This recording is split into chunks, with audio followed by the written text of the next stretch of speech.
Sa ngalan ng Ama, yan. Sama-sama tayo, Ama, ng Anak, at ng Espiritu Santo. Pakinggang mabuti sa kumpil at sa unang pagkinabang.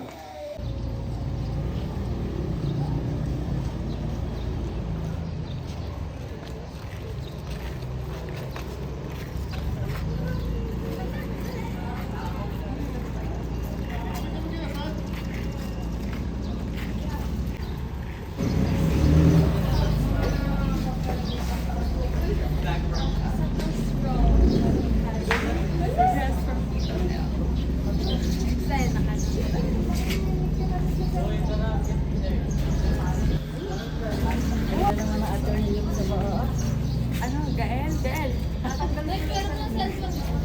Nato sa bag. Bale naman kami. Bale. Gaya. Ako. Kasi try muna. Renta? Yung mapapayat lang ha. Ano mo ito, inandaran. Baka pinaka-customize pa ko ng kasi ribbon nyo, bibili pa.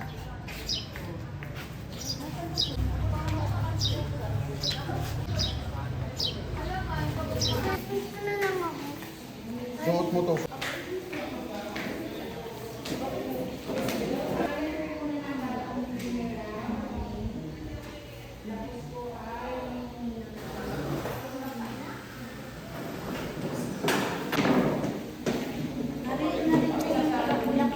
Ting, ting, ting, ting, ting, ting.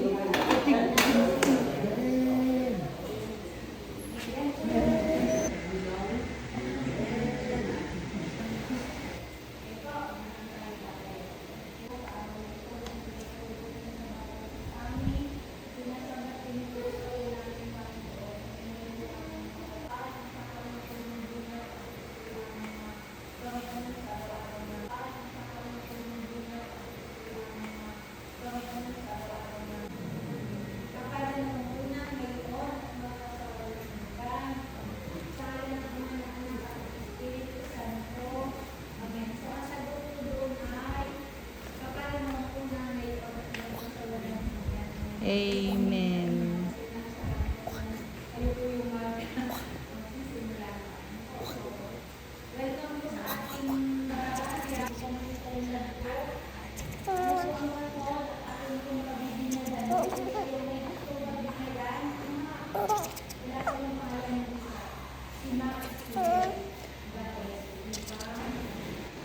Dalawa sila. Nung panahon kasi nito. Meron ka na?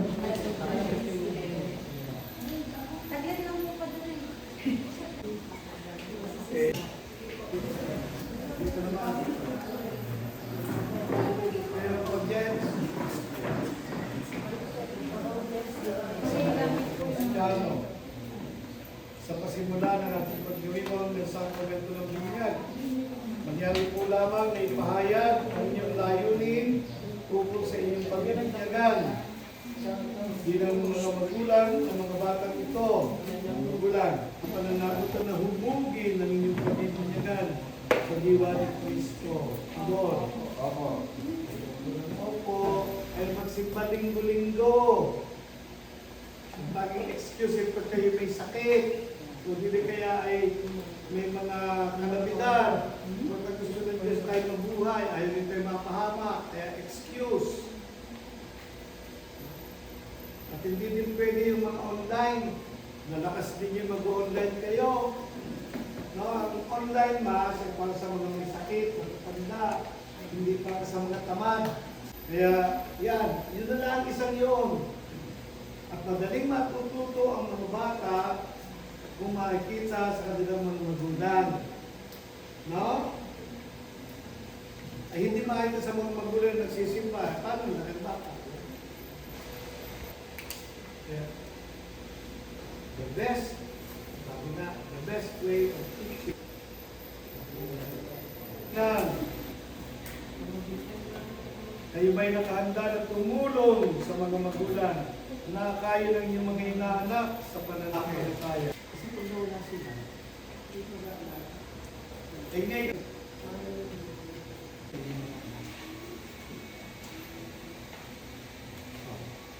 Tanong ko kanina, hanggang mga magulang, ihahanda ninyo sa campaign.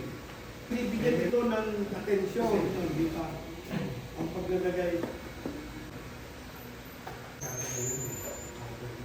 Ang una nagkakaroon ng mga baka, nilalagyan ng baka, pinigyan mo ha. Ibig sabihin nun, nalala ko kanino yun. Ganyan din ang bigyan natin. Ngayon, mula itaas, yung tinatak ni tatak ni Satanas. Hindi ako nagpapatawa, ha? Muna yan. At yun ang ginagawa ng mga satanista. Hanggang ngayon, inverted cross. Eh, gusto tayo, ito tayo sa demonyo. Ito, kalimitan, sinagay lang. Eh, ganun mo yung lalakas ko sa inyo. Hindi ko, okay lang yan ang kaya.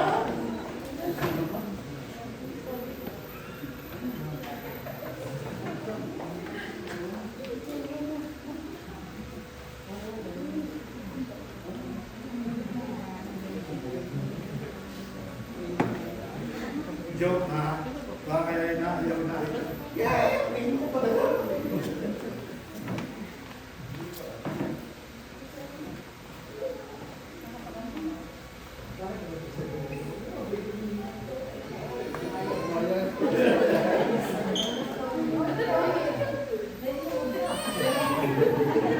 Natatakot ko si Oren. Ay, kaya dikit na.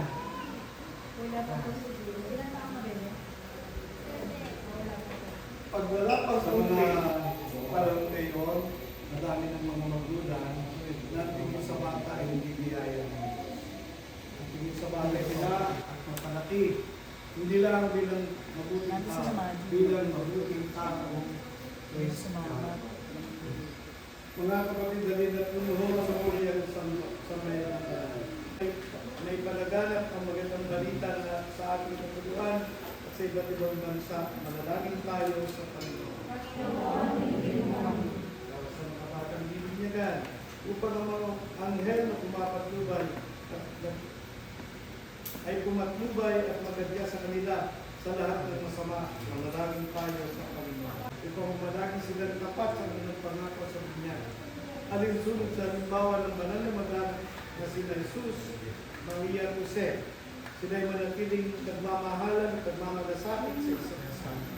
Manalangin tayo sa Panginoon.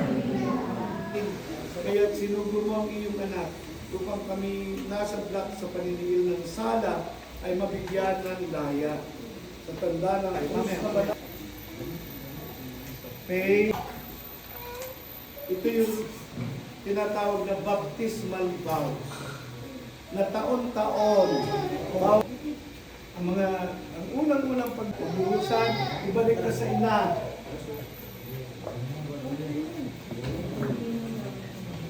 Ayun mo na, ayun mo na. Ganito ang pag-awa. Kami ama na. Hindi ko, ay siya. Magano ka na. Ay, taro pa kita. Ako'y, sila Father Louie, ako pa nakalaga sa mga kaya. Mga kaya na, dahil pag nakakaya pagbubuo siya, ay, masasakuyan niya.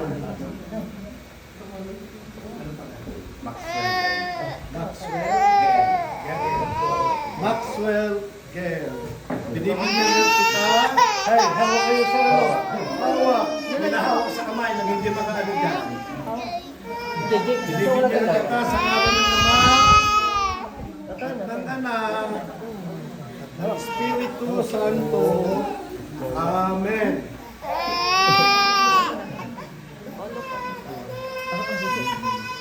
Hawak kayo.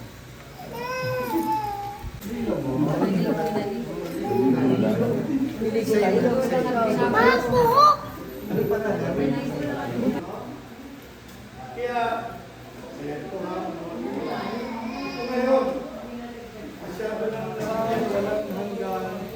Amen.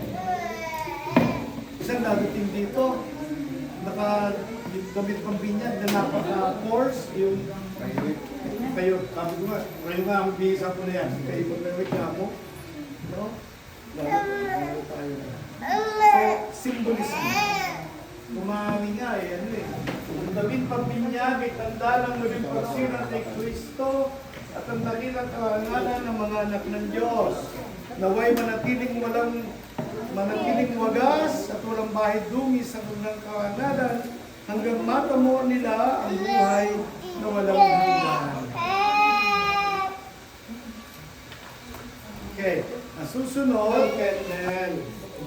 Ito yung ating binindisyonan at pinagposisyon sa bihilya ng Pasko ng Pagkabuhay, Saturday evening, kung saan ginagawa. At ito ay simbolo ni Kristong muling nabuhay. Pinagposisyon niya, 3 beses na ipinahayag, si Kristo ang liwanag. Tapos, yung mga tao, itinalagay sa lugar binyagan. Sabi ng mga theologo, tayo daw ay nagiging Kristiyano.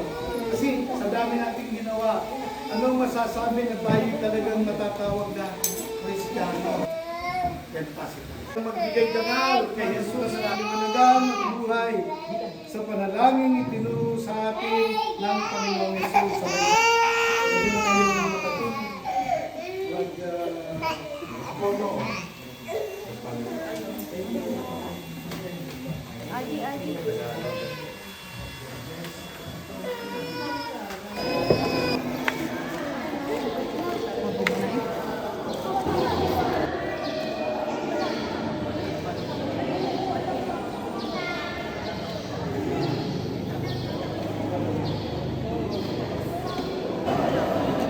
May program.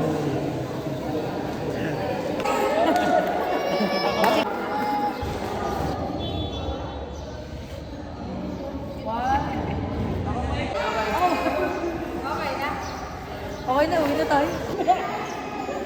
Sa kabila yung Kuya, yamot na. Isa daw. Yamot na eh.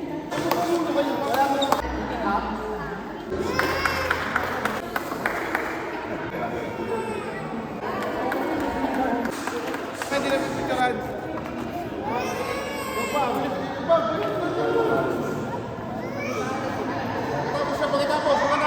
O, di ba? Ganda.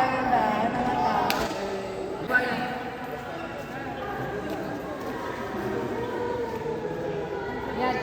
Pag napatahan mo yan, may 500 ka sa akin. Na, ay, yamot talaga. Ganun ka lang. Sumunod ka lang. Yan. Galit na galit. Ano na?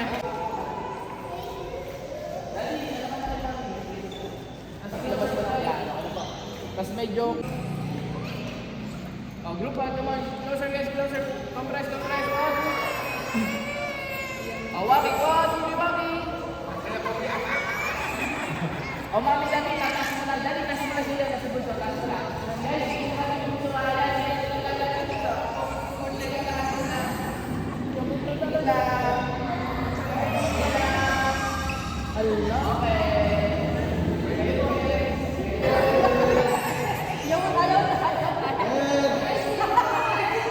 Ayaw na talaga, ayaw na.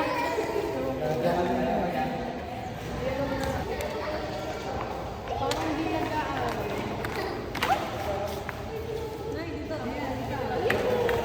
Boli mo.